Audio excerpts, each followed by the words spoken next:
ओम शांति। 10/12/2022 के बाबा के साकार अनमोल धारणा युक्त मधुर महावाक्य हैं। मीठे बच्चे, तुम रूहानी अश्व हो। तुम्हें विजयी रत्न बनने की रेस करनी है। महारथी अश्व वह हैं जो राजाई पाने की रेस करते हैं। क्वेश्चन है, तुम बच्चों में सतो प्रधान पुरुषार्थी कौन, तमो प्रधान पुरुषार्थी कौन? आंसर, सतो प्रधान पुरुषार्थी वह हैं जो रचयिता और रचना को जानकर पुरुषार्थ करते हैं, जिनकी बुद्धि में सृष्टि के आदि मध्य अंत की नॉलेज घूमती रहती है, जिन्हें बाप की याद का शुद्ध अहंकार है। और तमो पुरुषार्थी वह हैं जो कहते हैं कल्प पहले जैसा पुरुषार्थ किया होगा वैसा ही कर लेंगे, जो मिलना होगा वह मिल जाएगा। गीत, दुखियों पर कुछ रहम करो माँ बाप हमारे। ओम शांति। जब यहाँ बैठते हो जितना हो सके बाप की याद में रहना है। कल भी समझाया कि सारा कल्प तुम देही अभिमान में रहते हो। इस समय ही एक बार देही अभिमानी बनना पड़ता है। देही अभिमान छोड़ वापस चलना है। वह कपड़े अथवा तन बहुत पुराने हो गए हैं। यह बेहद का अशुद्ध अहंकार छोड़ना है। बाप को याद करना है। बाप को याद तो करते हैं, परंतु पता नहीं कि हमारा बाप कौन है। कह देते हैं बाप सर्वव्यापी है, फिर तो पुकार भी ना सके। गाते तो है ना ओ गॉड फादर। जब किसी को दुख होता है तो गॉड को याद करते हैं। बुद्धि ऊपर चली जाती है। अगर भक्त ही भगवान हो फिर तो भगवान को याद करने की दरकार ही न पड़े। ना ऐसा कहना पड़े हे भगवान हम दुखी हैं, कंगाल हैं। भक्ति मार्ग में है दुख, इसलिए भगवान को याद करते हैं। मैं बच्चों को सुख देकर जाता हूँ तो उस सुख को सभी याद करते हैं। अविनाशी बाप है, अविनाशी सुख दे जाते हैं। अब तुम बच्चों का तीसरा नेत्र खुला है, जिससे बाप रचयिता और उसकी रचना के आदि मध्य अंत को अच्छी रीति जानते हो। कल जो घर में गीता पढ़ते थे उस गीता से रचना और रचना की नॉलेज नहीं मिलती थी और ही रचना को भूल गए। रचना को भूले तो रचना को भी भूले। बाप तीसरा ज्ञान का नेत्र देकर समझाते हैं, राजयोग सिखलाते हैं, जिससे तुम स्वर्ग के मालिक बनेंगे। गीता पढ़ने से कोई स्वर्ग की याद नहीं आ सकती। कितने लेक्चर करते हैं। अब तुम बाप से डायरेक्ट सुनते हो तो रात दिन का फ़र्क फील होता है। उसमें तो रचना और रचना को भी भूल जाते हैं। अभी बाबा ने रचना और रचना का राज बैठ समझाया है और बरोबर पुरुषार्थ भी करते हैं वर्षा लेने का। फिर किसका पुरुषार्थ सतो प्रधान है, किसका रजो, किसका तमो भी होता है। मध्यम, उत्तम, मध्यम, कनिष्ठ पुरुषार्थी हैं। उत्तम, मध्यम, कनिष्ठ पुरुषार्थी हैं। बच्चे जानते हैं कि हमारे पुरुषार्थ से इतनी ऊंच प्रारब्ध बनेगी, तो क्यों नहीं ऐसा पुरुषार्थ करना चाहिए। खुद भी समझते हैं अभी हम अच्छा पुरुषार्थ करेंगे तो कल्प कल्प ऐसा ही हमारा पुरुषार्थ होगा। अगर नहीं करते हैं तो समझ में आता है कल्प पहले भी पुरुषार्थ नहीं किया है तो पद भ्रष्ट हो जाएगा। अश्व दौड़ाते हैं ना, रेस में घोड़े की दौड़ होती है। कहते हैं कि फलाने ने विन किया। यहाँ भी नंबरवार है। कोई तो ऐसे भी हैं जो कहते हैं हम जास्ती कुछ समझना नहीं चाहते। ना समझ सकते ना किसी को समझाएंगे। उन्हों के लिए फिर सहज युक्ति है तो सिर्फ बाप को याद करना है। याद करना सीखेंगे कि वह भी नहीं। हाँ, बाबा पूछ रहे हैं, सेवा नहीं करते, कुछ नहीं करते, कम से कम शिव बाबा को तो याद करो। तो बाबा कहते हैं याद करना भी सीखेंगे कि नहीं। बेहद का बाप जिसको तुम भक्ति मार्ग में याद करते हो, वो बाप अब सन्मुख ब्रह्मा तन से कहते हैं मुझे याद करो। बाबा ने रचना का राज भी समझाया है। शिव बाबा तो सभी आत्माओं का बाप है।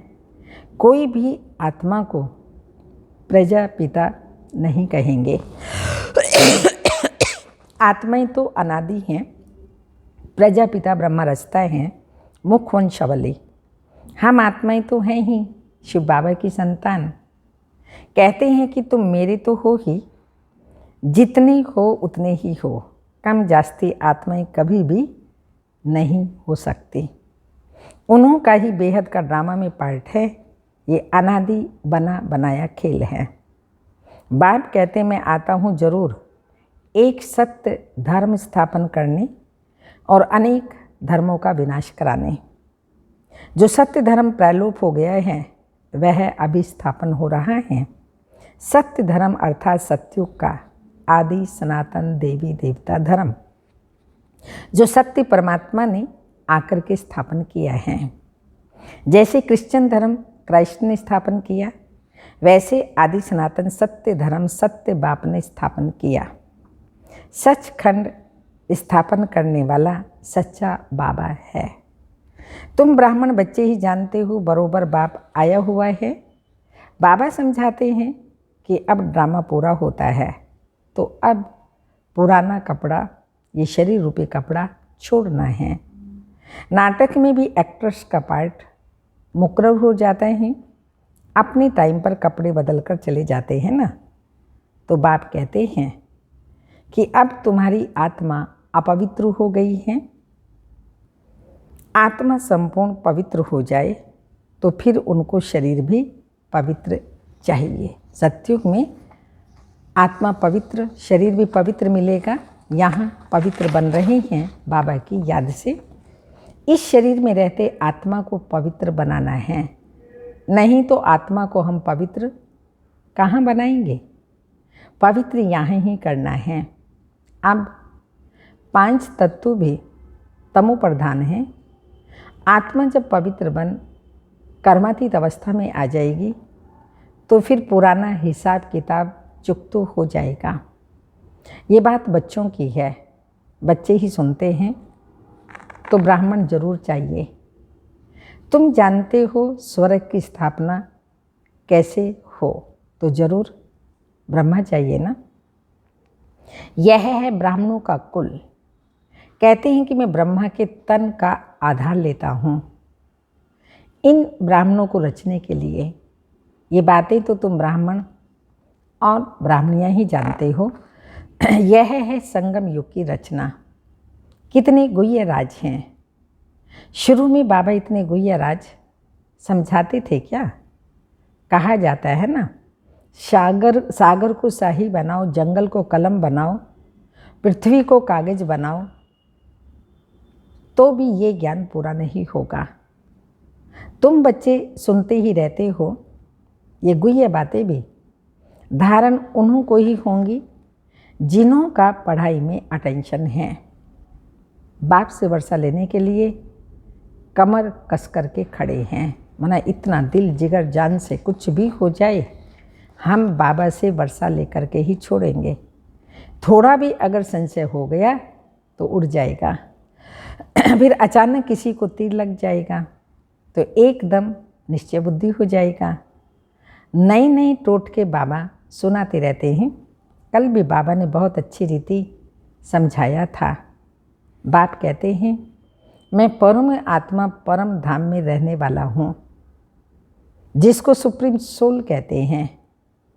यहाँ की आत्मा को कोई सुप्रीम कह न सके। सुप्रीम सोल एक ही है, उनकी ही सब बंदगी करते हैं। परमधाम में रहने वाला परमात्मा वह फिर सर्वव्यापी हो न सके। यहाँ तो दुख ही दुख हैं, जन्म मरण है, परमात्मा जन्म मरण रहित है। जो महारथी हैं, जिनका पूरा पुरुषार्थ चल रहा है वर्षा लेने का, वो रेस में देखो कैसे दौड़ते हैं।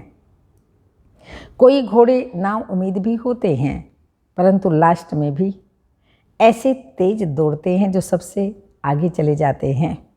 यहाँ भी ऐसे हैं। कोई तो चलते चलते ढीले हो जाते हैं, गिर पड़ते हैं। कोई को चोट लग जाती है तो लंगड़े हो पड़ते हैं। यहाँ भी बहुत अच्छे अच्छे नए बच्चे हैं जो पुराने से भी बहुत तेज दौड़ रहे हैं। कईयों को पुरुषार्थ करने में ग्रहचारी बैठ जाती है। कोई पर कभी बृहस्पति की दशा बैठती है, कभी शुक्र की, कभी शनि की, राहु की दशा भी बैठ जाती है। तो कभी फायदा तो कभी नुकसान होता रहता है। बाबा खुद जानते हैं इस बच्चे पर ग्रहचारी हैं, इस कारण से ग्रहण लगा हुआ है। बाप कहते हैं इससे पार होकर तीव्र वेगी बन जाओ। जब राहु का ग्रहण लगता है तो 2-3 वर्ष पवित्र रहे, फिर कर्म इंद्रियों से विकार में चले जाते हैं। बाप कहते हैं काम महाशत्रु हैं, इन पर विजय पानी है। अच्छे अच्छे बच्चों पर भी ग्रहचारी लग जाती है, शादी भी कर लेते हैं, प्रण भी पहले करते हैं तो पवित्र रहेंगे, परंतु गिर भी पड़ते हैं। कभी श्री मत पर चलते, कभी फिर उल्टी मत पर चल पड़ते हैं। बाबा बच्चों को अच्छी रीति जानते हैं। बाबा को कहते हैं कि बाबा हमारी अब रेस चल रही है। बाप कहते हैं खबरदार रहना, क्योंकि रेस ये घोड़ों की दौड़ है ना। देखो बच्चे, भविष्य 21 जन्मों का सुख मिलता है, यह कोई कम बात है क्या? भूल करने से फिर भविष्य सभी जन्मों पर ग्रहचारी अथवा घाटा लग जाता है। इसलिए बाबा कहते हैं कि श्री मत पर पूरा पुरुषार्थ करो। बाबा तो पहले से ही बता देते हैं, फलाना पहलवान बनेंगे, ज्ञान योग में तीखे होंगे, उतना माया के तूफान जोर से आएंगे। खबरदार रहना, कर्म इंद्रियों द्वारा विकर्म कर पाप आत्मा नहीं बनना। तुम ईश्वरीय औलाद हो, मान तुम्हारा अभी है, बलिहारी तो इस एक जन्म की माननी चाहिए। बाकी तो 84 जन्म ले पतित ही बनते आए हैं। तब बाबा, जब तक बाबा ना आए तब तक यह मनुष्य सृष्टि झाण जर्जरीभूत तमो प्रधान होना ही है। इन लक्ष्मी नारायण को भी विश्व का मालिक उस मालिक ने बनाया, शिव बाबा मालिक ने बनाया। सोमनाथ का मंदिर भी बहुत नामी ग्रामी है। शिव बाबा ने धन दिया है, इसलिए उनके मंदिर में भी बहुत धन लगाया है। पुजारी भी जब बनते हैं तो भी कितना धन रहता है। जो इतने मंदिर बनाए हैं तो पूज्य पने में कितना ना धन होगा। अभी तो है प्रजा का प्रजा पर राज्य, कुछ है ही नहीं। ब्रह्मा की रात है ना, फिर ब्रह्मा का दिन होता है तो स्वर्ग बन जाएगा, हीरे जवाहरात के महल बन जाएंगे। भला इतना सोना आएगा कहाँ से? वहाँ सोना तो मिट्टी मिसल होता है। दिखलाते हैं पहाड़ों में गरमाइश होती है तो फटते हैं, खानियों से ही सोना निकलता है ना। सोने की ईंटें बनाते होंगे, जैसे माया मच्छंदर के खेल में दिखाते हैं, तो उसने सूक्ष्म वतन में सोने की ईंट देखी, समझा हम ले जाएं। आँख खुली तो कुछ नहीं देखा।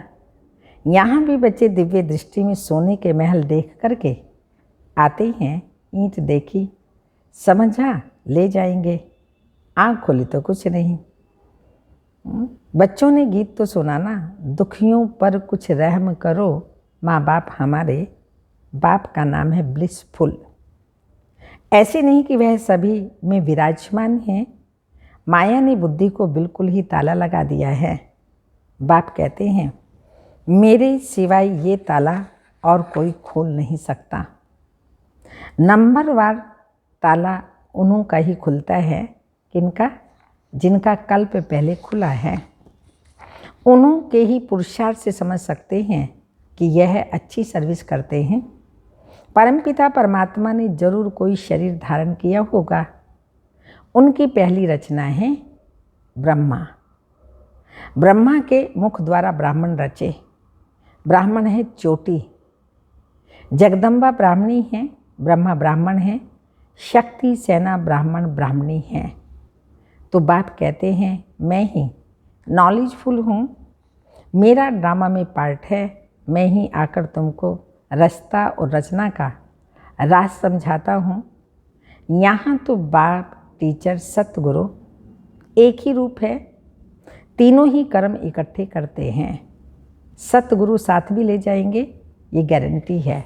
सतगुरु शिव बाबा बच्चों से गारंटी करते हैं कि मैं तुमको साथ ले जाऊंगा। बाप सभी को सुख शांति देता है। बाप के तो सभी बच्चे हैं, ऐसे थोड़ी कि कोई को दे कोई को ना दे। बाप तो सभी को माया की जंजीरों से छुड़ाने वाला है, इसलिए सब उनको याद करते हैं, स्वर्ग की स्थापना करते हैं, बाकी सबको मुक्ति में भेज देते हैं। यह तो बाप का ही काम है। अच्छा, मीठे मीठे सिक्के लदे बच्चों प्रति माता पिता बाप दादा का याद प्यार। Good morning diamond morning. रूहानी बाप की रूहानी बच्चों को नमस्ते। हम रूहानी बच्चों की रूहानी माता पिता बाप दादा को याद प्यार। Good morning diamond morning. ओम नमस्ते। धारणा के लिए मुख्य सारे हैं, कोई भी विकर्म इन कर्म इंद्रियों द्वारा नहीं करना है। संस्कारों को रॉयल बनाना है। नए संसार में जाने के लिए अपने संस्कारों को नया अर्थात रॉयल बनाना है। माया के तूफानों से डरना नहीं है, ज्ञान योग में तीखा बनना है। सेकंड पॉइंट, श्रीमत पर कोई भी ग्रहचारी को पार कर तीव्र वेगी बनना है, उल्टी मत पर नहीं चलना है। खबरदार रह, याद की रेस करनी है। वरदान, हर कर्म योग युक्त युक्ति युक्त करने वाले, हर कर्म योग युक्त युक्ति युक्त करने वाले कर्म योगी सु निरंतर योगी भव। कर्मयोगी आत्मा का हर कर्म योग युक्त युक्ति युक्त होगा। अगर साधारण या व्यर्थ कर्म हो जाता है तो भी निरंतर योगी नहीं कहेंगे। निरंतर योग अर्थात याद का आधार है प्यार। निरंतर योग अर्थात याद का आधार है शिव बाबा से प्यार। जो प्यारा लगता है वो स्वतः याद रहता है। प्यार वाली चीज़ अपनी ओर आकर्षित करती है, तो हर सेकंड, हर संकल्प, हर बोल सदा श्रेष्ठ हो। और एक बाप से दिल का प्यार हो, एक बाप से दिल का प्यार हो, तब कहेंगे कर्म योगी सो निरंतर योगी भव। स्लोगन, मेहनत से छूटना है तो मोहब्बत के झूले में झूलते रहो। मेहनत से छूटना है तो मोहब्बत के झूले में झूलते रहो। ओम शांति।